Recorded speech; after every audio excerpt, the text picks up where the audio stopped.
Welcome to Simply Sarah. I'm Sarah Stock. I'm your host, and I am delighted that you are here. We also want to take a quick moment to thank our sponsors, the amazing LamanoArt.com and also the Stegner family.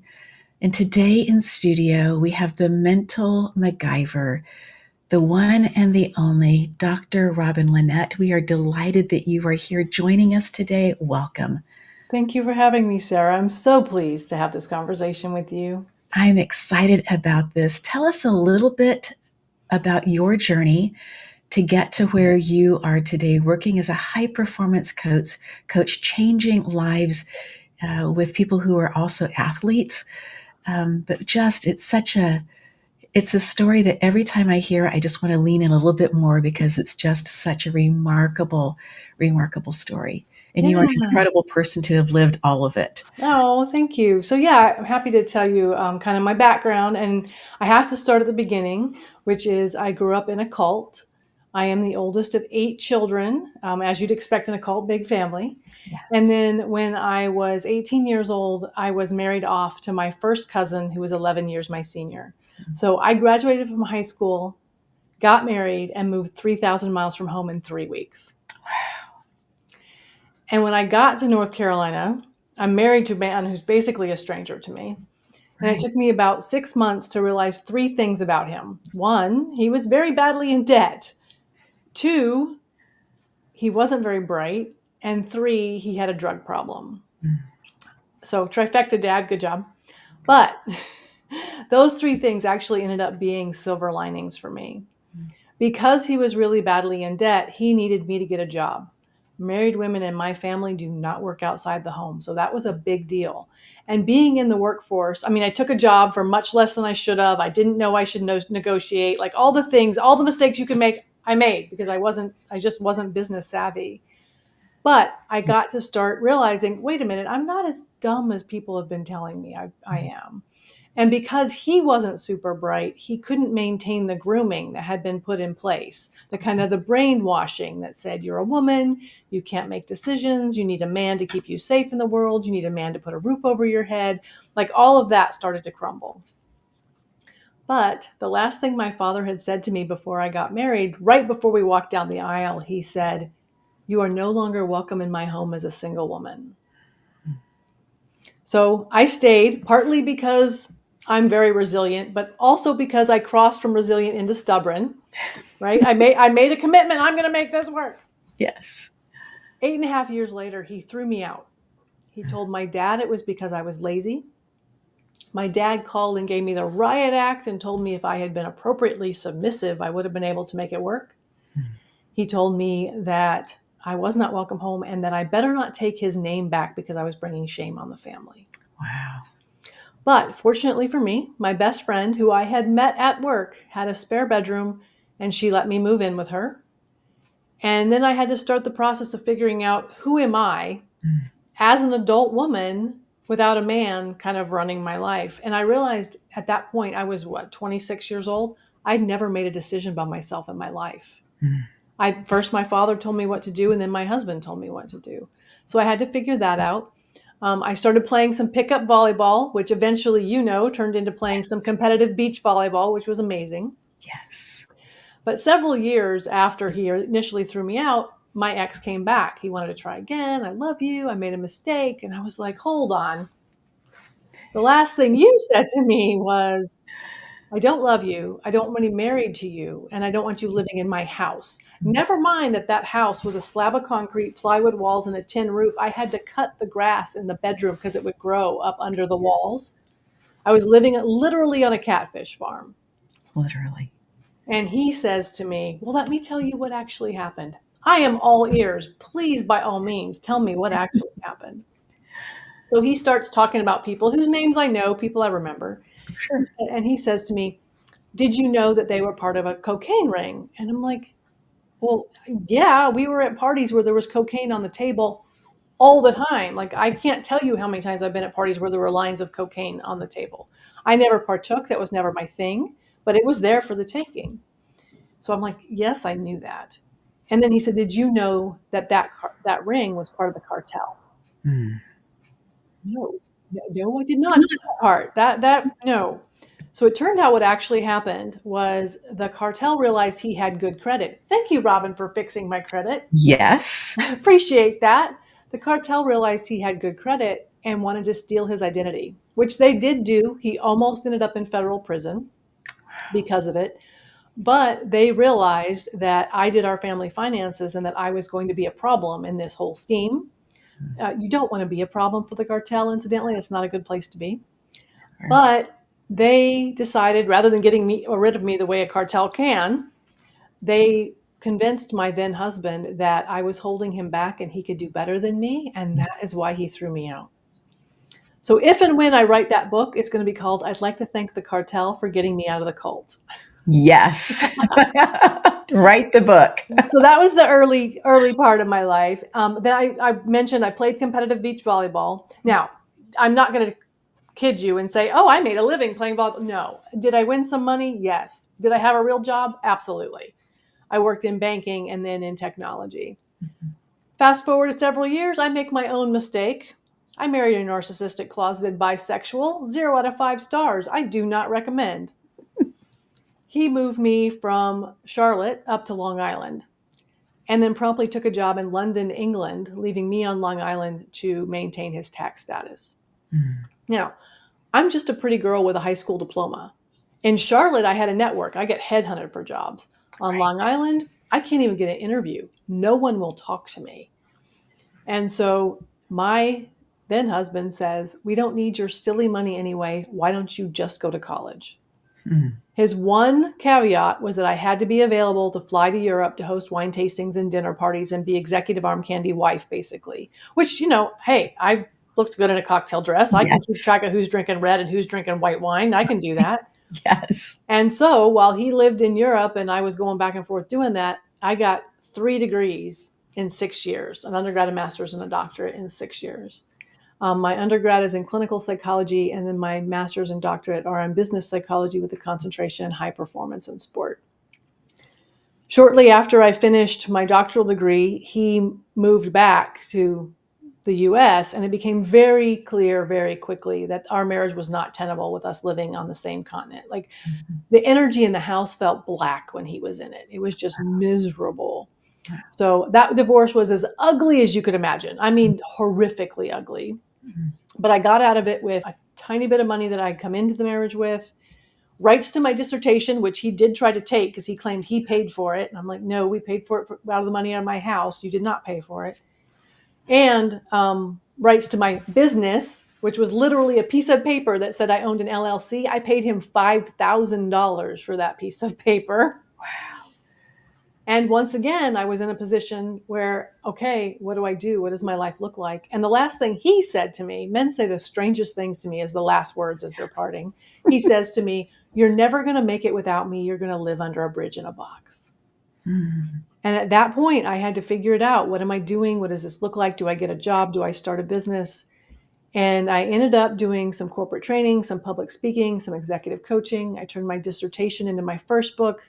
I wrote a second book. I met my current husband, who's actually a really good partner for me. He's a former competitive bodybuilder and trainer on the Mr. Olympia tour. He owns a graphic design business. The story of my meeting him is hysterical. I had to ask him out 4 times. So that was a funny story.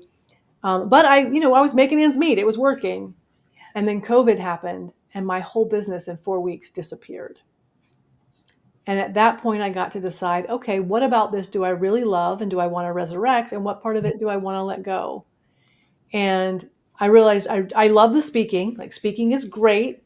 I also really love the deep work I get to do with my one-on-one clients. And so I revamped my business model to where I have a concierge level service and do really deep work with very high level people and do some speaking. And yeah, now it's working again. And I'm really pleased. So that in a nutshell is my story from high school till now. It is a remarkable story how the cartel got you out of a cult. And then how arm candy turned into you will live under a bridge, that person, and you saying there's so much more to life. Yep. You are one of the most resilient people, in part because of who you are today and what it could have looked like Mm-hmm. at so many different curves and angles and turns. And I think that's probably true for many people.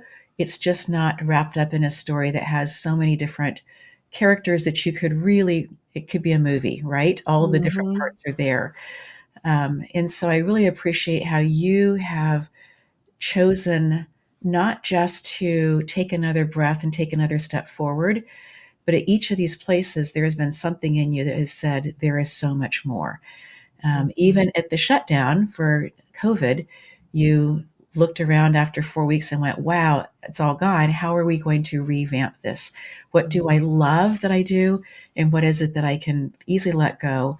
And took the opportunity that time provided in that space Mm-hmm. for you to decide what you wanted to do and how you wanted to decide how to move forward.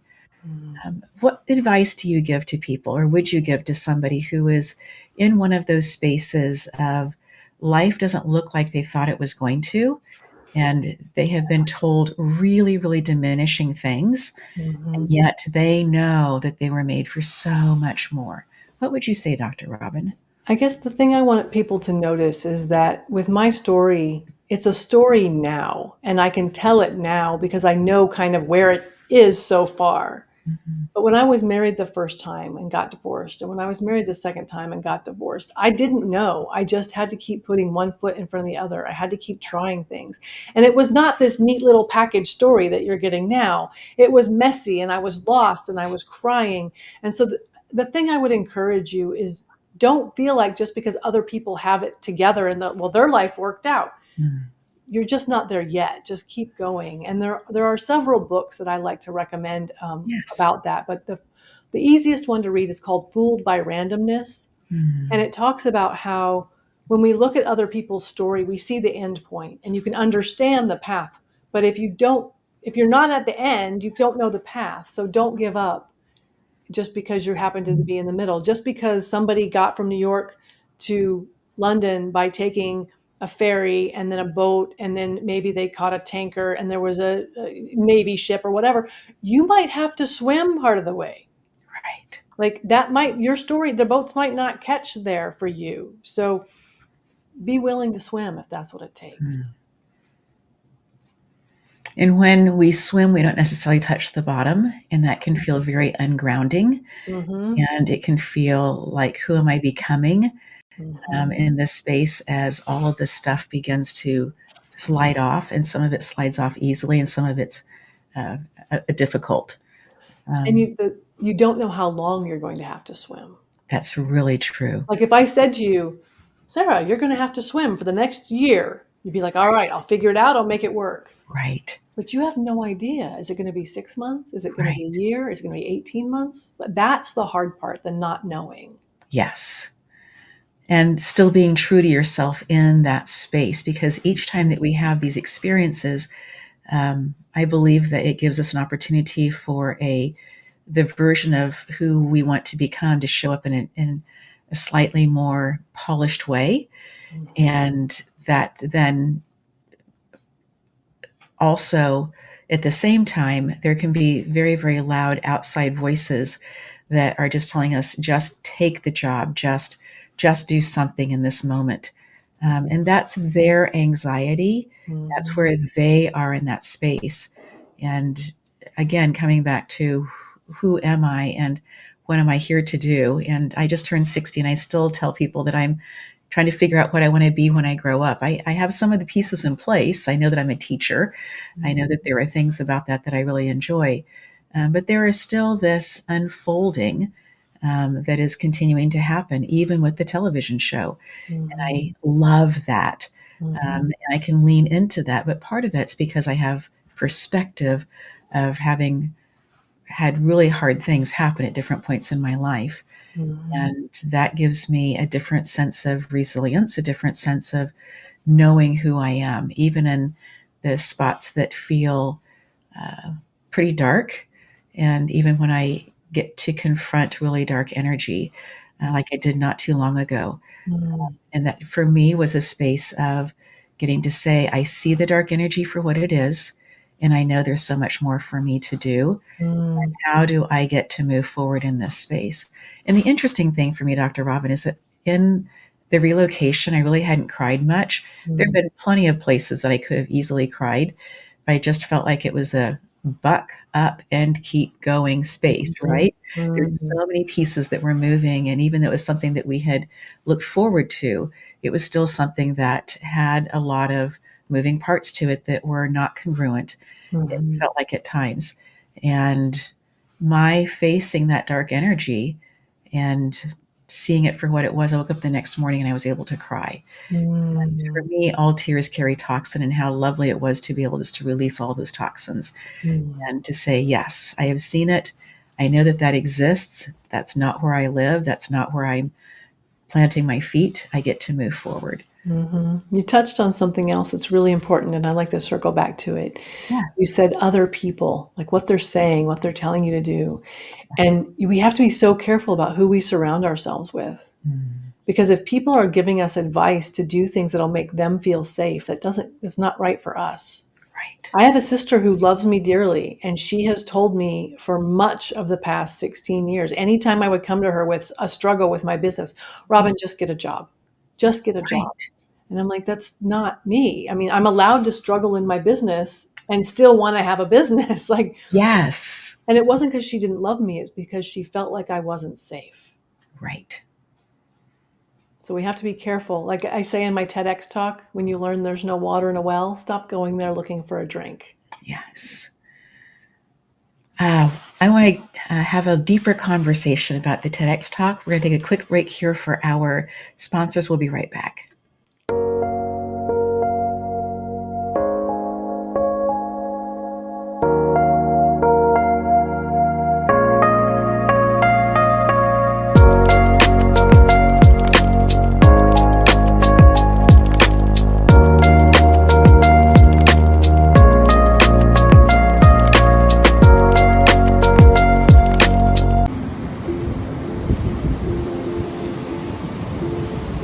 Hi, I'm Michelle. I am the founder and owner of Lamano Art.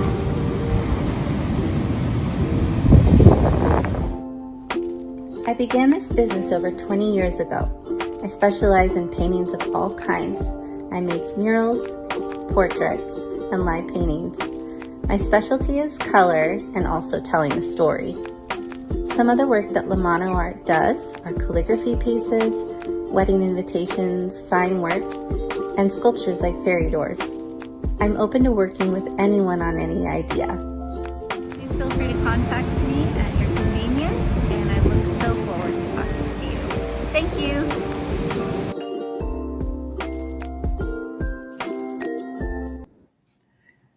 In this conversation with Dr. Robyn Lynette, you had just mentioned the TEDx talk, which was the next place I wanted to go. So thank you for leading us there.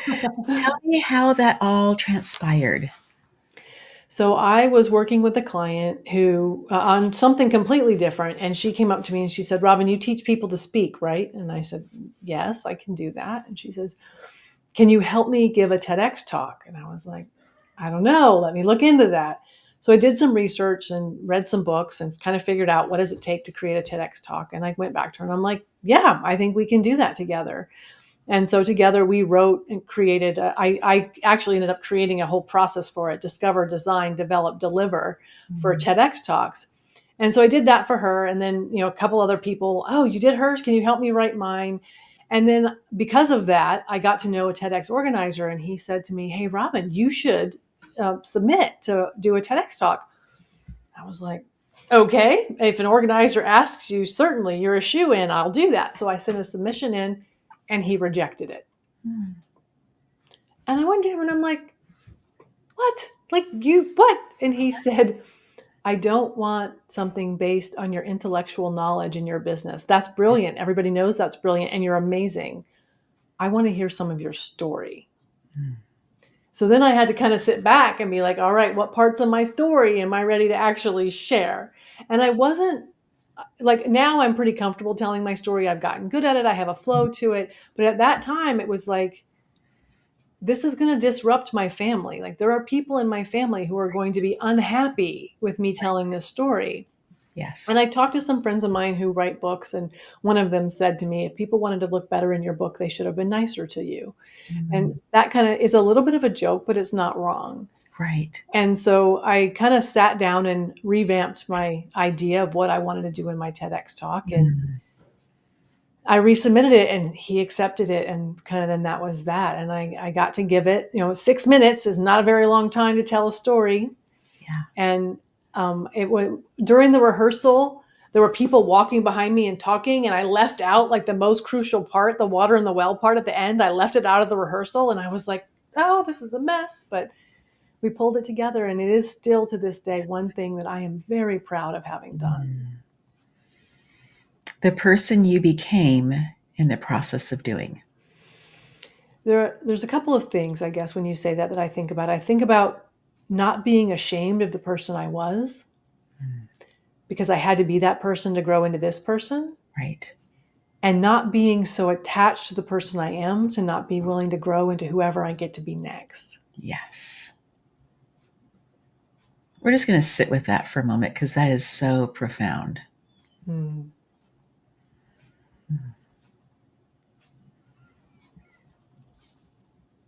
Those layers of shame, whether they are self-induced or inflicted by others, are definitely ones worth looking at. Mm. And when they are challenged, again, definitely worth the effort and the energy.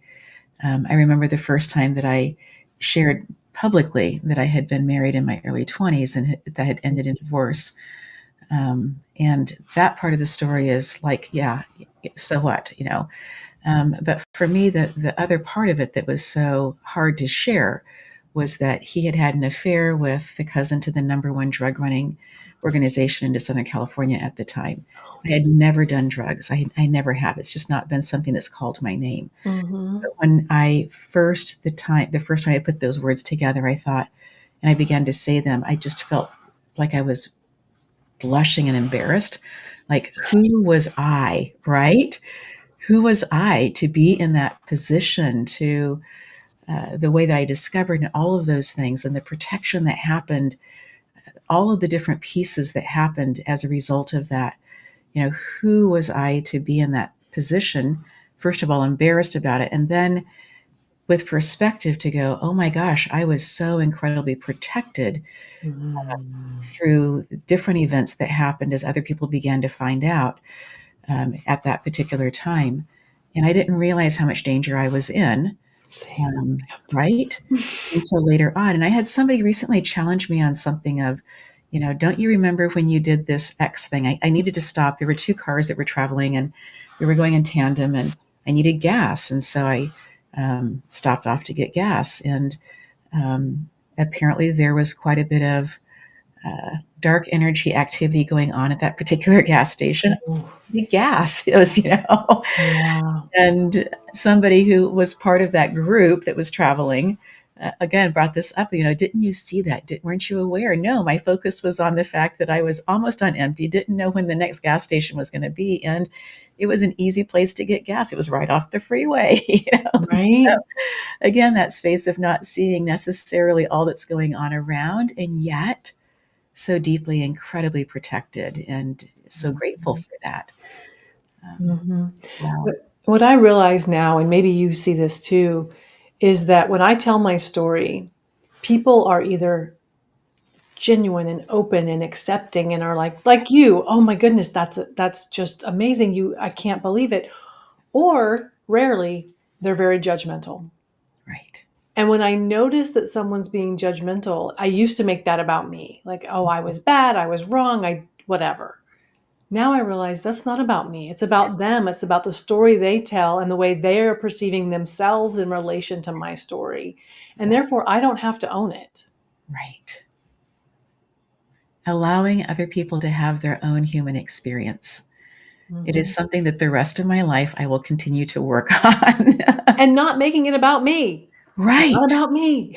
Right. It's their experience, and it's okay to give space for people to have their own experience, even when it's messy, even when it's hard. Mm-hmm. I've heard people talk about, let the mess of your life become the message that you share with other people to encourage them to move forward.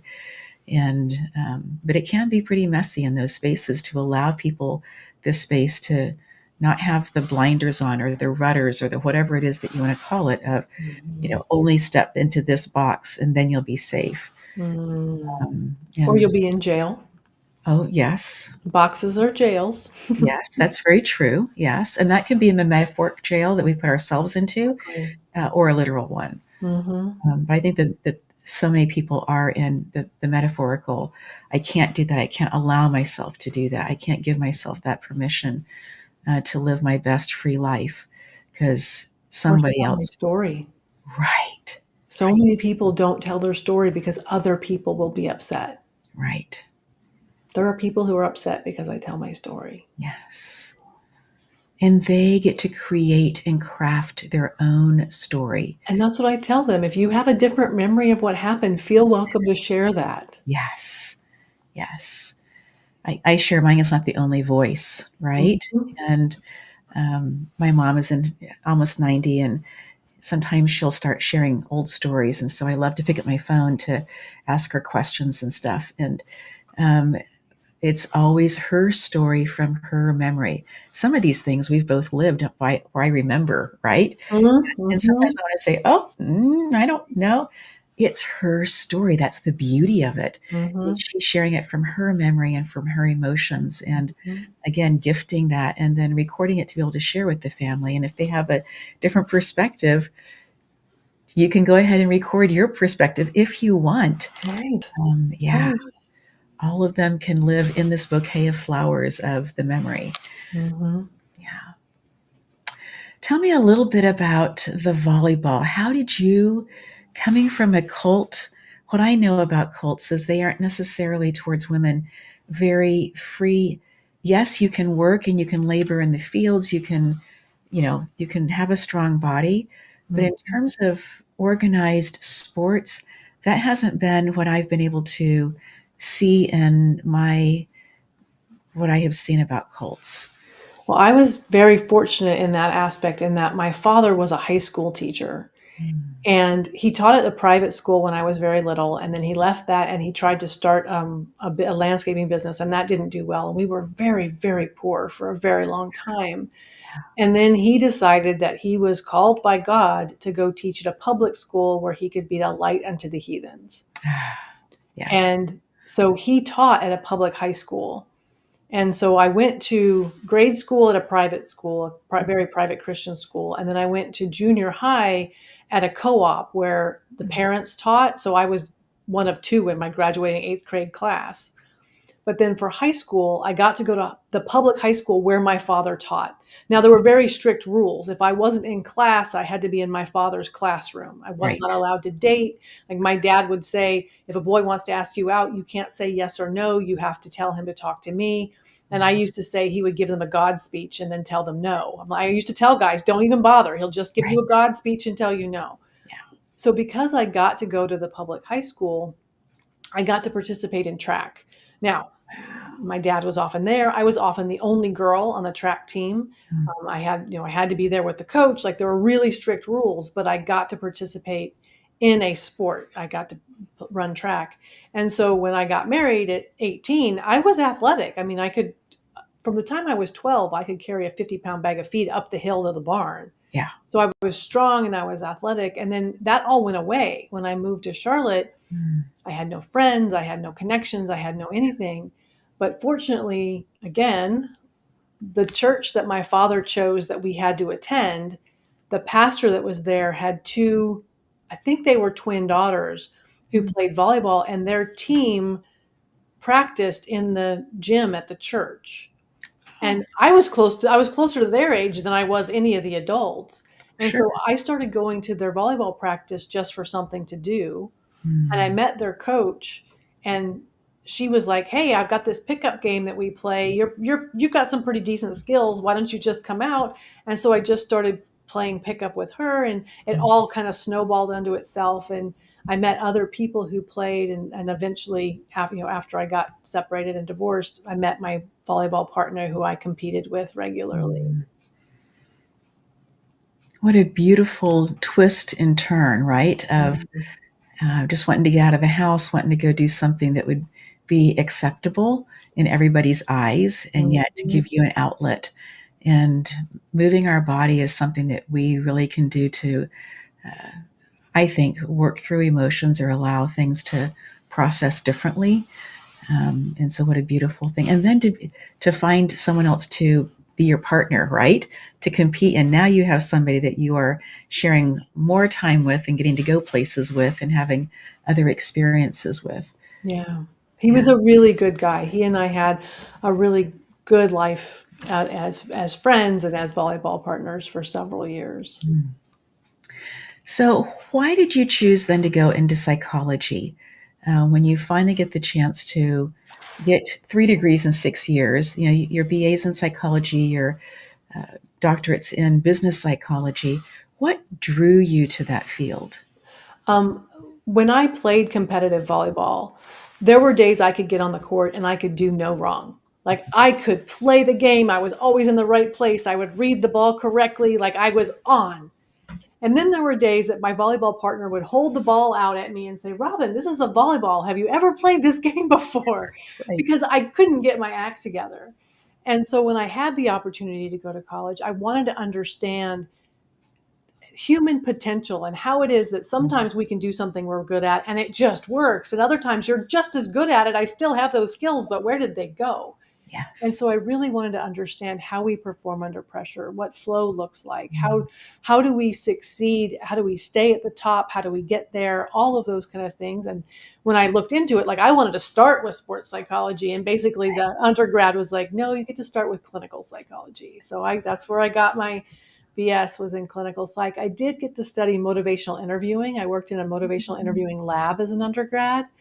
And that is the art of being able to invite someone to have a conversation that looks like a dance, not a wrestling match. And I still use that skill today in the work that I do. Yes. Yes. I love that space of having it be a dance where each person can lead at different times, right? Mhm. Rather than it being the strict, I'm going to ask a question and now you shall answer. And what a beautiful thing, because conversation is so much more of the dance too, don't you think? Absolutely. And inviting someone to have the opportunity to show what they want or determine what they want. I mean, how often, and I'm sure you've had this happen, where your emotional brain has stuff going on. Your logical brain doesn't even know about it because your logical brain only does words. And then you say something out loud because you're talking to somebody else, and your logical brain goes, that sounds dumb out loud. What are we talking about? And that's because it's the first time your logical mind's had access to it. Right. And so that process, and that, I mean, I do that with clients all the time, is kind of helping them unravel all of the emotion and the angst and the whatever's going churning underneath, and create words so that your logical mind has access to it. So, what I hear you saying is the logical mind is what's going to move us forward. It's definitely the part of us you want involved in critical thinking. It's the part of you want involved in any time something stressful is happening. It's also the part of us that wants to freak out and shut down. Right. Like, nope, I can't handle it. Great. Now my emotional brain's going to take over and I'm going to do something completely irrational. Right. In the space of, I think that what you're talking about also is a little bit of the fight or flight. Am I on the, okay. Fight, flight, freeze. Yep. Yes, flop. That was when I learned recently. Yep. And in that space, there are things that we can actually do that keep our brain processing, that keep our brain in the moment. And one that I love to share easily is that if we smile, even though if it's a smirk, by doing this, it allows the dopamine to keep flowing. And that then also allows the creative problem solving to continue to move. And at first I was like, I don't think that really is true. And then I had an opportunity to try it and I was like, wow, even a smirk provides the brain what it needs to be able to stay in the moment and to not move into the fight or flight. What a beautiful thing that is. We are truly amazing beings, I think. I love to ask my clients, when they're not in fight or flight, what is their psychosomatic response? So what does your body do when you're going into that space? Do you feel it in your gut? Do you feel it in your shoulders? Do you feel flushed? And if you can recognize when it's not happening, if you can say, oh, I know for me, my gut clenches. Mhm. And as soon as I feel that feeling, I know I need to breathe and wait and just, because I know if I don't catch it at that moment, Yes. we're off to the races. Yeah. But if you can figure it out when you're not there, when it happens, you're going to notice it. Yeah. We have about 10-second window from a resting heart rate to be able to turn it around before we go into fight or flight. Now, if we've been running, our heart rate is up, it's going to be a shorter period of time. But yes, we absolutely can stop that. And I love that you encourage people to think about it and to try to unravel it back to that what they feel in their body before they're off to the races. Because different things hit me differently, but definitely my stomach will clench at different points. And that's oh yeah, something in this is one, not meeting my expectation, or isn't going how I thought it was going to go, or something's being challenged here. And maybe it's a belief that no longer aligns with where I am, but possibly I need to process that, but not in the moment, right? So to kind of put a pin in that and go, oh, I want to come back to whatever was said or whatever I smelled or whatever that is in this particular moment that's it's causing me to have a reaction. And so that I can come back to that and think about it differently or process it possibly differently as well. And that's true whether you're using your brawn, you're an athlete, or using your brain, you're an executive. Yes. What was the invitation for you to begin to look at the stars and be interested in astrophysics? I like things that make my brain go, hold on, wait a minute, I got lost. What? And I find that quantum physics and astrophysics and the very big and the very small, especially at the quantum level, things are so confusing. And I had someone say to me once, oh, do you understand quantum physics? And I said, if someone ever answers that question, yes, they are lying to you. Right.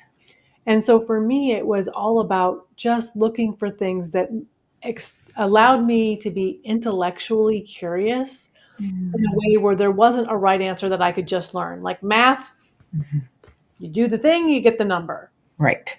But with quantum, you can be curious and you can look at it and you can look at it a different way. And I just love the way that happens. And so I got into it kind of by accident because I was looking for that intellectual stimulation.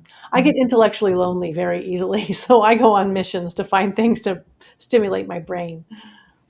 So are you somebody who likes reading off of a screen, or do you prefer holding your book? I like to listen. So it's interesting. I like to listen to books. Yes. But if it's something I really want to get, I will listen and read along, either on a screen or in the book. If I want to highlight, definitely in the book. Yes. So it's not uncommon for me to have a book read to me, the audio version, while I'm holding the book in a highlighter. That is so good. I was recently on a long flight, and so I had a book that I had downloaded so I could listen to it, and got into, I don't know, less than 4 minutes. I mean, we are not even, he said the title of the book and he said his name and read the preface, and now we're just beginning. And I was like, oh, I've got to stop that. And I kept rewinding it to write down what he was saying, because I thought I've got to hold on to this. And I love the way that you do that. I'd never thought of that before, of listening to it, but with having the book with the highlighter, that's powerful. Yeah. Thank you for sharing that. Absolutely. I mean, I listen to books when I work out and when I garden and when I bike ride.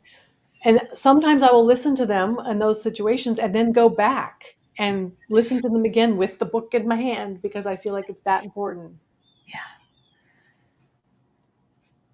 So do you collect library cards, or have you found a really good library that you're able to connect in with?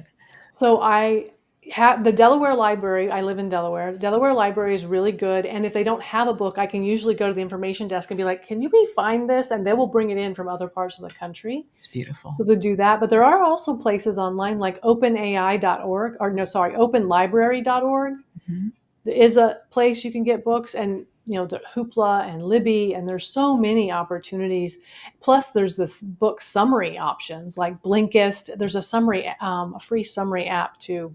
I can't remember what it is though. But there's a free app where you can get book summaries. I love book summaries. I'll listen to Yes. a couple of them a day Yes. just to decide, do I want to listen to that book? Yeah. Nope, that's enough. Summary's good enough for that one. Right.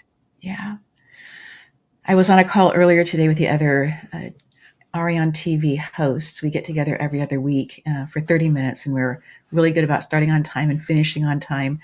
Julianne, our president, is incredible at the information that she brings, and then also leaves opportunities for people to speak and talk about different things. And so another host was talking about somebody who had just completed some research that if people read 60 pages in the book, that's considered an 80% read. That it doesn't matter, like 1% gets to page 200. I was amazed by that. I heard a rule one time that really stuck with me. It said, if you want to read more good books, stop reading bad ones sooner. And the rule that person who I heard say that, I don't remember who it was, said the rule should be read 100 pages minus your age. Because the older you are, the more quickly you're going to realize, this book's not for me. Right. But 100 minus your age, read at least that many pages before you decide to put a book down. That's really, really powerful. Have you found, I know that you were in banking and then did a lot with technology. Have you found that there are groups of people that you find that they are intellectually stimulating for you? Or are you more somebody who looks for content in a different way? I like people who like to think. Philosophical conversations. Like my siblings and I once got into a conversation about whether soda that is flat has less volume than soda that still has its fizz in it. We had a whole conversation about it. Yes, I can see that. And those kind of things that, especially if you don't have to solve a problem, you can just think about it, which is why quantum physics is so interesting. Yes. So I like those kind of people, but I also, with my clients, I have some very deep, very intense, real conversations about real problems. Yes. And those are amazing too. Yes. As you think about the different things that we've talked about, are there things that for people who are looking to be intellectually stimulated on a more frequent basis, who maybe haven't found a tribe yet to be able to interact with, is there some advice that you would give them? So there's a lot of opportunities out there. One of the things I do currently is I go and attend places where new startup businesses are pitching for money. And the reason I attend them is because there's people doing brilliant things. Yes. And they're looking for funding. And so they are explaining it really well. And most of them are very open to having a conversation with you and saying, hey, this is what I'm trying to do. Who do you know that might be able to do that?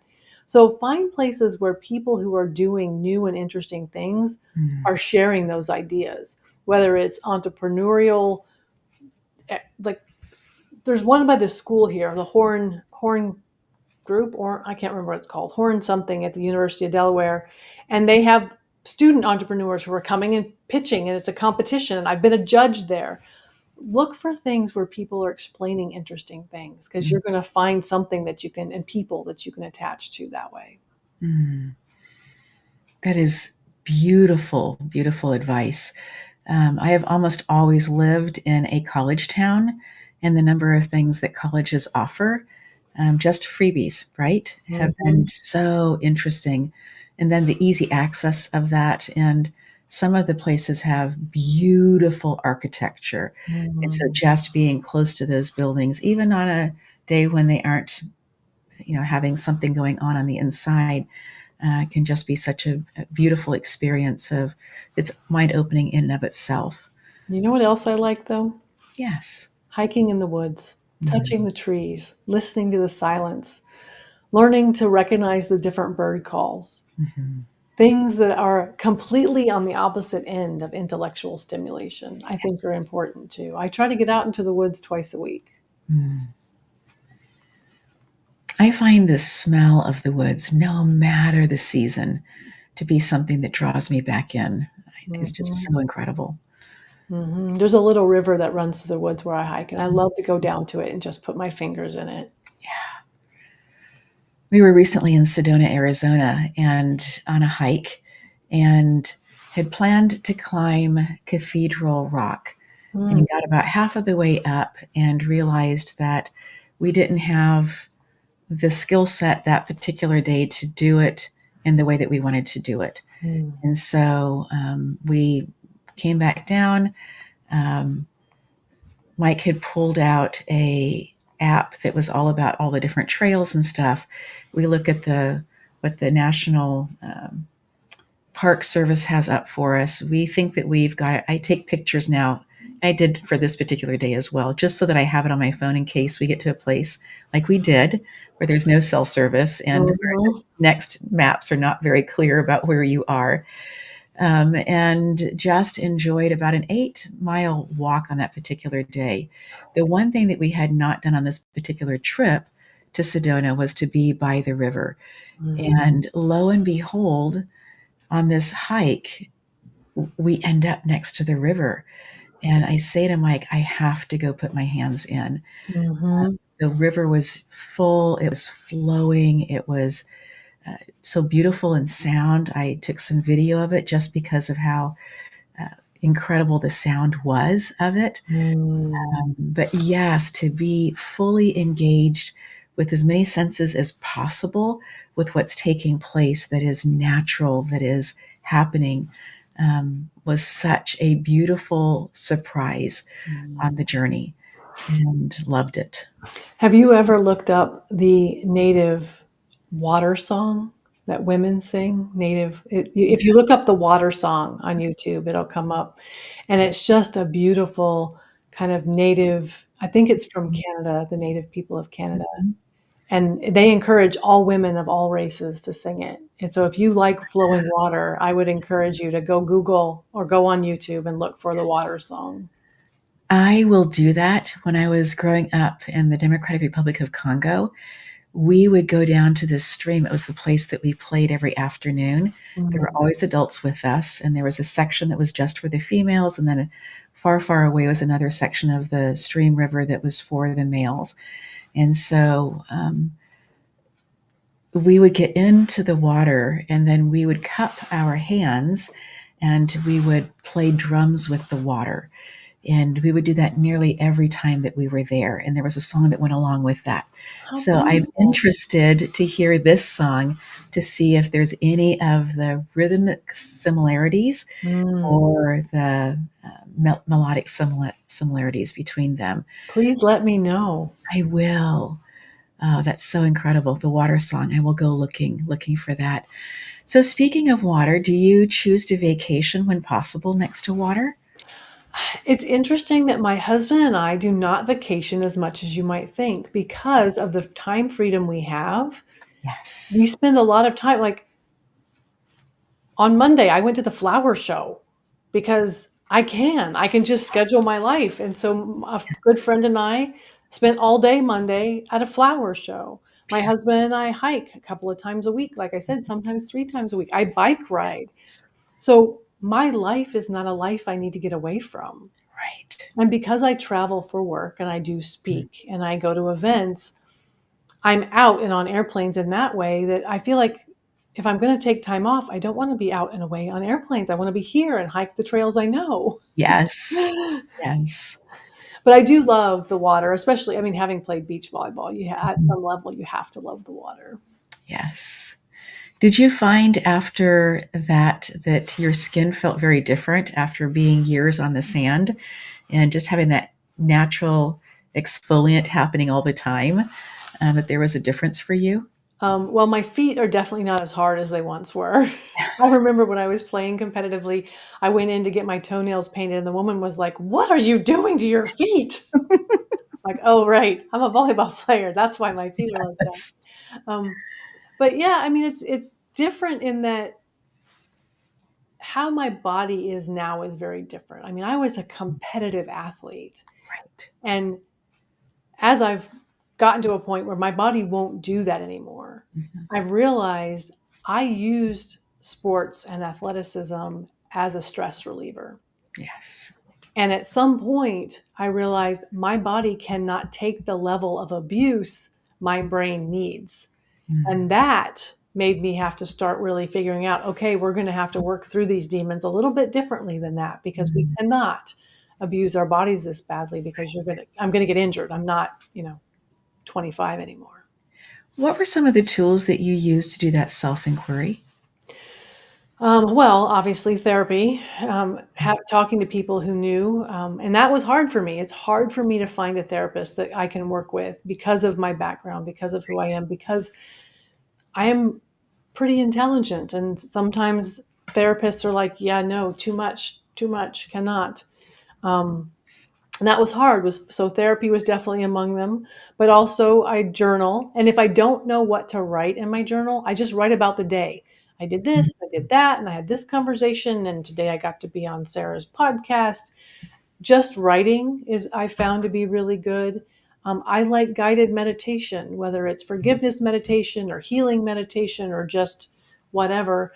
I have a hard time sitting in complete silence, so I like guided meditation. And I do still exercise. Yes. But to exercise to the point that your body feels good, and to not be doing it to that level that could possibly cause injury is a Or you're whole. so exhausted you fall into bed and forget that you even laid down. Yes. Yes. Yes. Yes. Yes.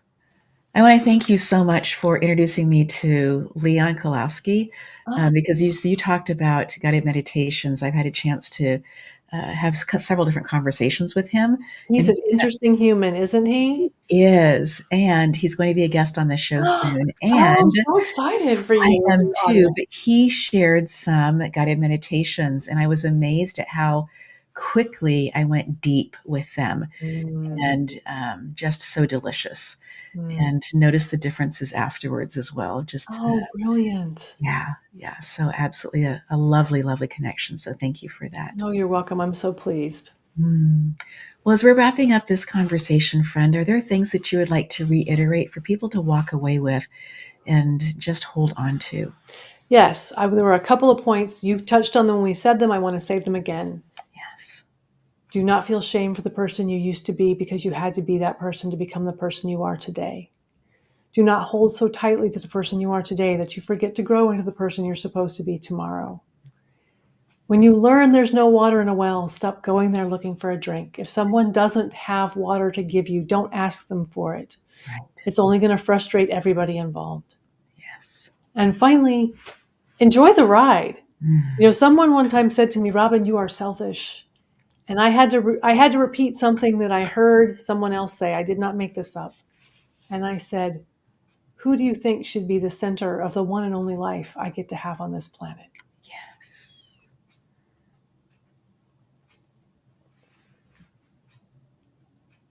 That's so beautiful. Thank you so much, friend. I look forward to further conversations. I look forward to the books that you are working on. I know that you already have 2 out, but as you listen in and choose to create in other ways, know that your crowd base is expanding, that the work that you are doing is so positive, and it's worthy of that processing to and listening to over and over. And I'm just so grateful for you. Thank you. And people can find me at mentalmacgyver.com. There are book recommendations. There's a video of my dog doing circus tricks. There's some of my stories. So I would love for them to visit me there. Absolutely. And they'll also be in the show notes so that they can do that there as well. Thank you, Sarah. Thank you so much, Dr. Robyn. And to our beautiful audience around the globe, we thank you so much for your valued time, for listening in, for finding the nuggets here that are speaking to your heart today, for sharing with other people so that this message gets out to more people to be able to listen in and for their lives to be elevated as well. Until next time, take really good care of you.